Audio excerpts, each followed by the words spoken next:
Hello, welcome back to my channel. Today's video is the second episode of my video series on American political system.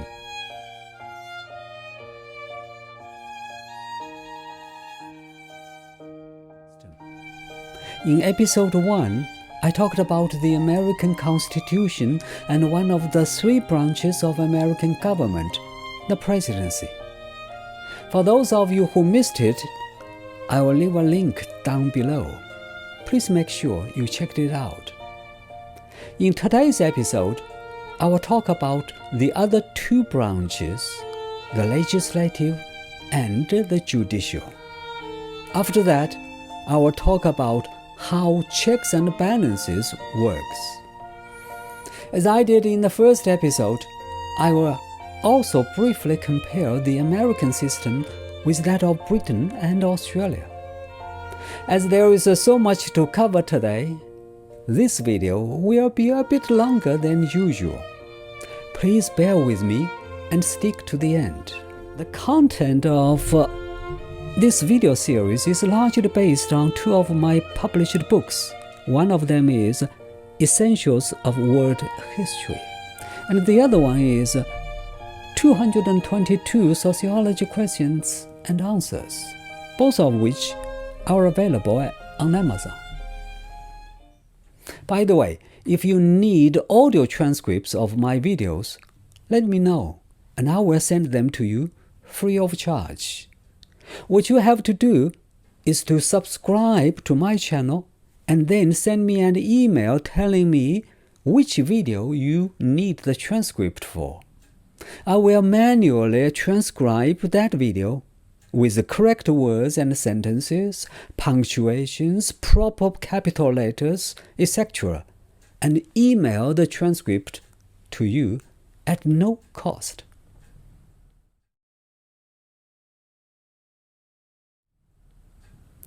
The legislative branch of American government is represented by Congress, whose job is to make laws, of course.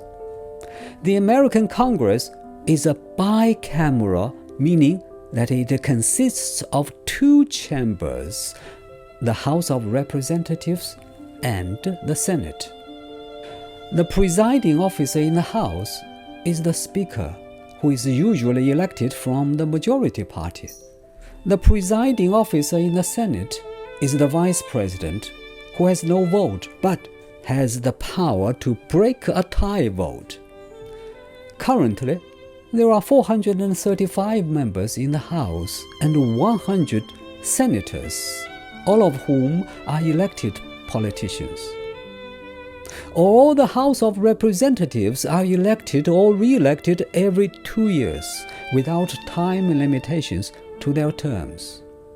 Senators are elected or re-elected for a term of 6 years, and they can stay in office as long as they are elected. Every 2 years, 1/3 of all senators are elected or re-elected. Each state has 2 senators, regardless of its size. On the other hand, the House of Representatives is based on population.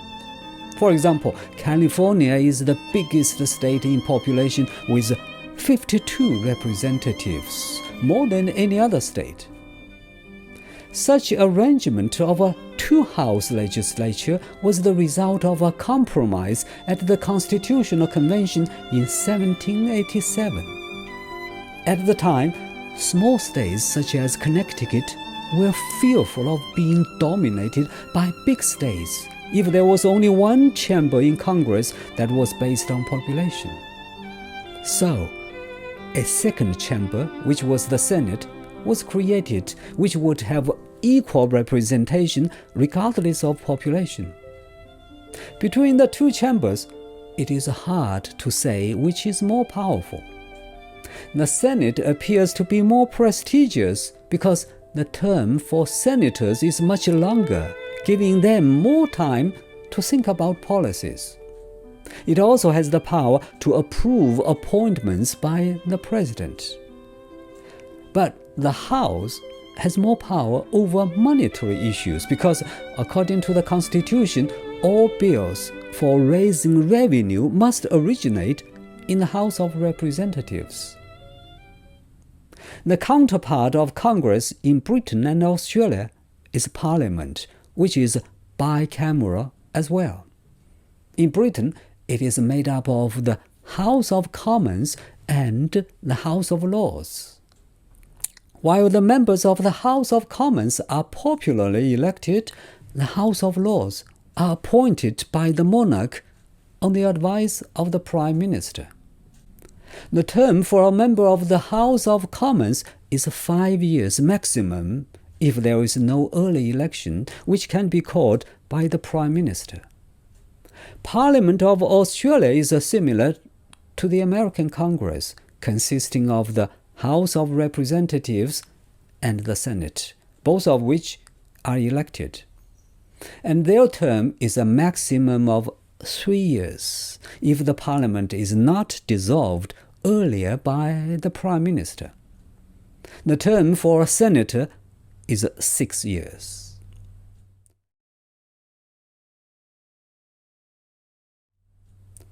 Now, let's have a look at the judicial branch, which is represented by the Supreme Court. The job for the judicial branch is to interpret laws and determine whether a law is constitutional or not. Currently, there are 9 justices in the Supreme Court, among whom the Chief Justice is the presiding officer.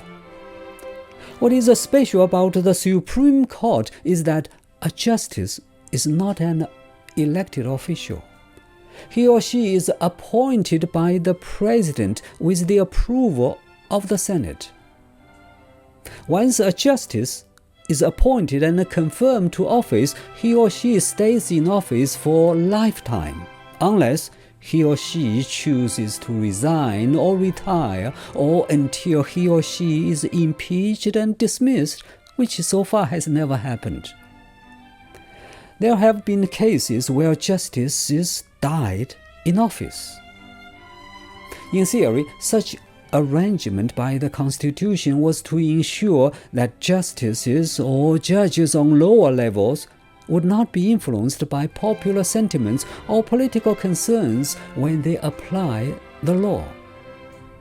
However, in practice, the fact that justices are appointed by the President, and especially some of the recent decisions by the Supreme Court, have generated a lot of criticisms that the judicial branch has become too politicized and lost the public trust. I will be talking about how the Supreme Court works in detail later on when I focus on checks and balances. I'll also be talking about how politics can be involved in the appointments of justices and in the court's decision-making process.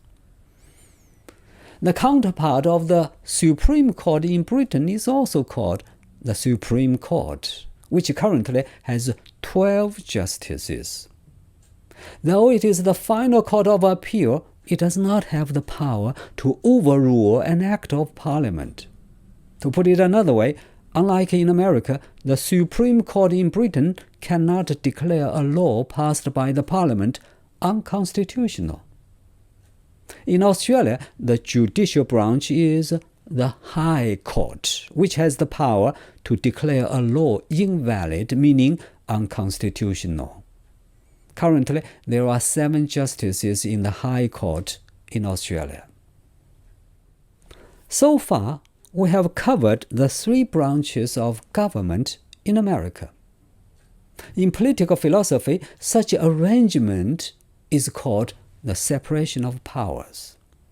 This concept was first put forward and developed by a French philosopher named Montesquieu in his book The Spirit of Laws in the 18th century.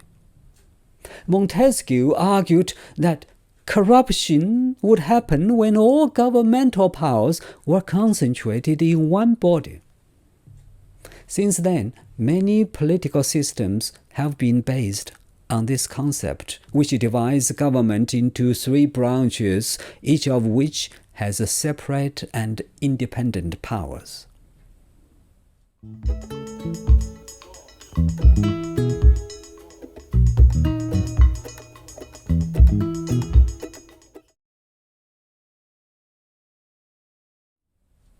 In addition to the separation of powers, American government is also characterized by a system of checks and balances. Under this system, each of the three branches checks and balances the other two, so that no single group or individual can dominate the political system. In order to make it easier to understand how checks and balances works, let's imagine a case. Suppose a few members in the House of Representatives have an idea to raise taxes. They will sponsor a bill, which is then assigned to a committee for further examination. If the committee decides that the bill is worth a vote, it is put on a calendar to be voted on, debated, or amended. If the bill passes the House, it is then sent to the Senate for a vote or debate or to be amended, because for any bill to be passed by Congress, both houses have to agree. Suppose the Senate agrees to the bill, in which case the bill is sent to the President for approval. If the President puts his signature on it, the bill becomes law. But suppose the President is not happy with the bill and refuses to sign it, which is called a veto. When the President vetoes a bill, the bill is only a piece of paper and can be thrown into the rubbish bin. Now, you may ask, can anything be done to save the bill if the President unreasonably blocks a bill? Well, yes, it is possible if Congress have the absolute majority to support the bill. They can override the veto by the President, meaning that the bill will become law regardless of the President's veto. However, overriding a veto doesn't happen very often because it is far from easy and simple. First of all, it is difficult to obtain the absolute majority in Congress. And please note, I'm talking about the absolute majority, not simple majority. To get the absolute majority in Congress to override a veto is far from easy.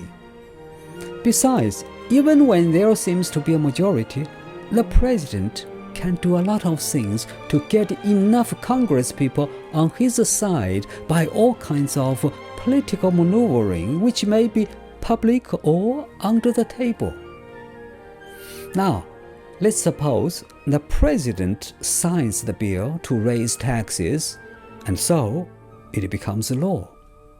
But this law will certainly be protested because no one likes paying more taxes, and certainly there will be lawsuits against the government. The legal case will most likely go all the way to the Supreme Court, where the 9 justices will make a decision on the constitutionality of the law. The process of making such decisions can be very political, partisan, and even personal, because the 9 justices are usually divided into 2 sides, conservative and liberal, appointed by both Democratic and Republican presidents. Their votes certainly reflect their political and partisan opinions. After hearings and debates, if the majority of the justices decide that the law is unconstitutional, it is no longer the law. By now, you may assume that the justices are the most powerful because they can declare anything unconstitutional. Well, not exactly, because the Supreme Court is checked and balanced by the President and the Senate. As I said earlier, Supreme Court justices are not elected but chosen by the President with the approval by the Senate. Of course, the president only has an opportunity when a justice decides to retire or becomes too sick or has died. And the timing of the retirement is carefully considered by the justices. For example, a justice who was nominated by a Democratic president will retire only when a Democrat sits in the White House, so that the president has an opportunity to nominate someone who is ideological and politically leaned towards the Democrats. The whole process of getting a replacement involves a lot of issues such as individual interests, personal relationships, political affiliation, and party politics. When the president finally picks up a candidate, he or she may be accepted or rejected by the Senate through a long process, which may be easier if the party of the president controls the Senate. Otherwise, the whole process can be messy and ugly, especially so in recent times. Nowadays, as the Supreme Court makes more and more obviously politicized decisions, there are more and more criticisms against the Supreme Court. Well, that is all that I wanted to talk about in this episode, which is the second episode of the video series. In the third episode, which is the final one, I will be talking about federalism, political parties, interest groups, and presidential elections. Please subscribe so you will not miss it. Thank you for watching this video, and I will see you in the next one.